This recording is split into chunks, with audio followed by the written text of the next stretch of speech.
This thing is thick, big around. I mean, as thick as a boa constrictor. Yet it's got this tiny little head. And it doesn't move like a snake. If anything, it's more like a giant sea slug or something. I mean, whatever it is, I wouldn't want to be sitting on that toilet when it decides to make its appearance.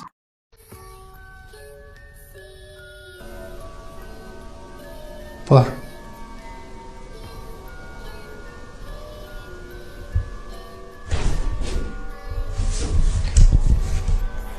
The 100-year-old Rilau Villa in Penang, Malaysia. Kapitan Chung Thai Fin of Perak built this villa for him and his family.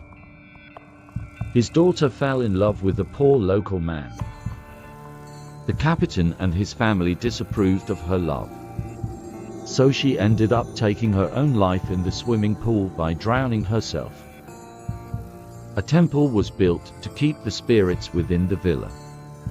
People have reported hearing her screams and seeing female shadows.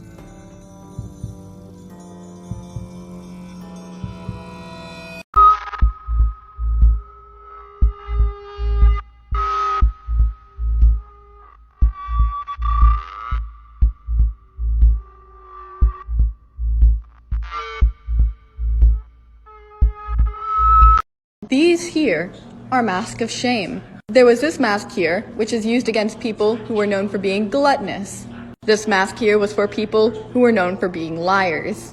And any of the masks where you see these large ears were used against people who were seen as eavesdroppers. You could be placed in one of these masks for being gluttonous, for being drunkenness, gossip, eavesdropping, etc. And when this mask was placed on you, it would have your name, your occupation, and your address, all on the mask, along with the reason why you were placed in the mask in the first place.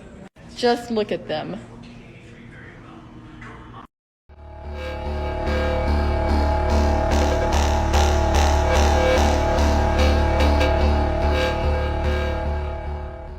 Everyone was in command center. We were watching the DVR footage and noticed our cameras were messing up and malfunctioning. Then we reviewed the evidence later that night and came across this.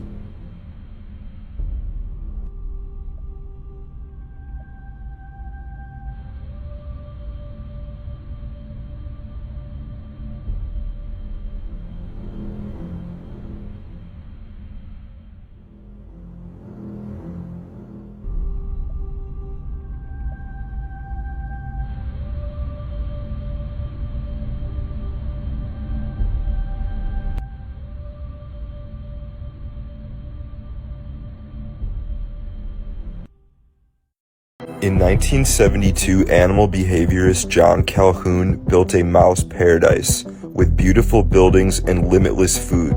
He introduced 8 mice to the population. 2 years later, the mice had created their own personal hell. The utopia started out with 8 mice, 4 females and 4 males. By day 560, the mouse population reached 2,200 and steadily declined back down to an unrecoverable extinction. Once the population reached a certain threshold, the mice stopped reproducing. They stopped caring about sexual behavior, and some of the male mice began sleeping with each other. The few females that carried pregnancies simply forgot about their babies, mostly because they were busy defending themselves from violent attacks from the male mice. Remind you of anything?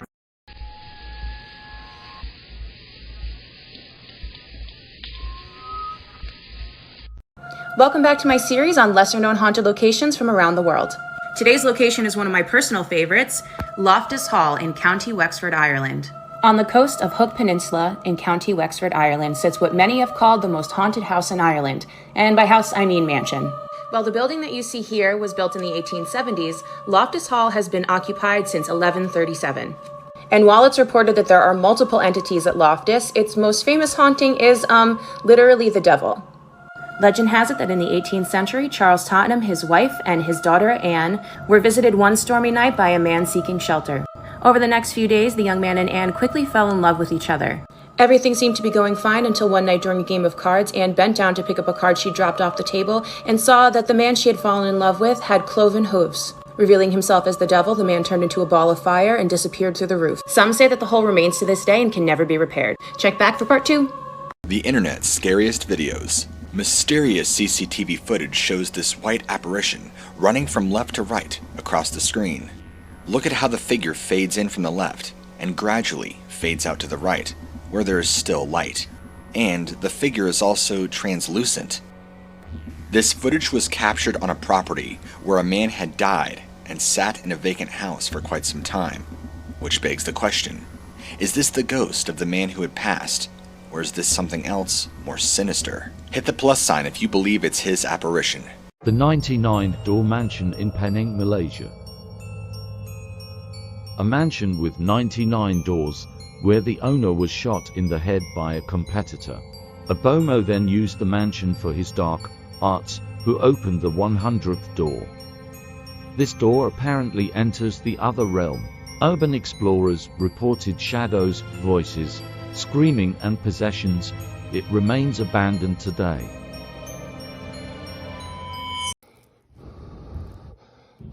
Come on, man. Shit. I know, bud. I'm not afraid, man.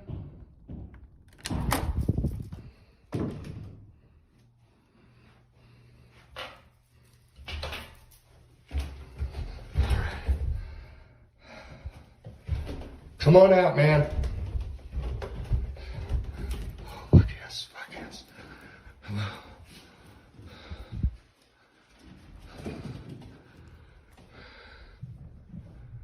Oh, fuck. Whoa, whoa, whoa, whoa, whoa, whoa, whoa, whoa. Whoa, whoa, whoa, whoa.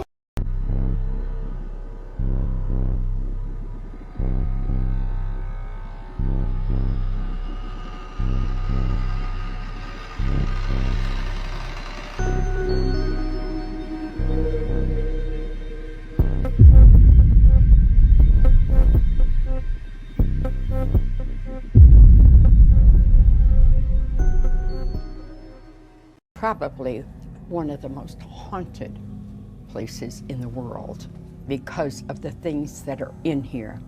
Everything in here has been taken from some place where people are either killed or maimed or so many ways. So it's tragic for me, you know, to even go in. People are very, very interested in the museum.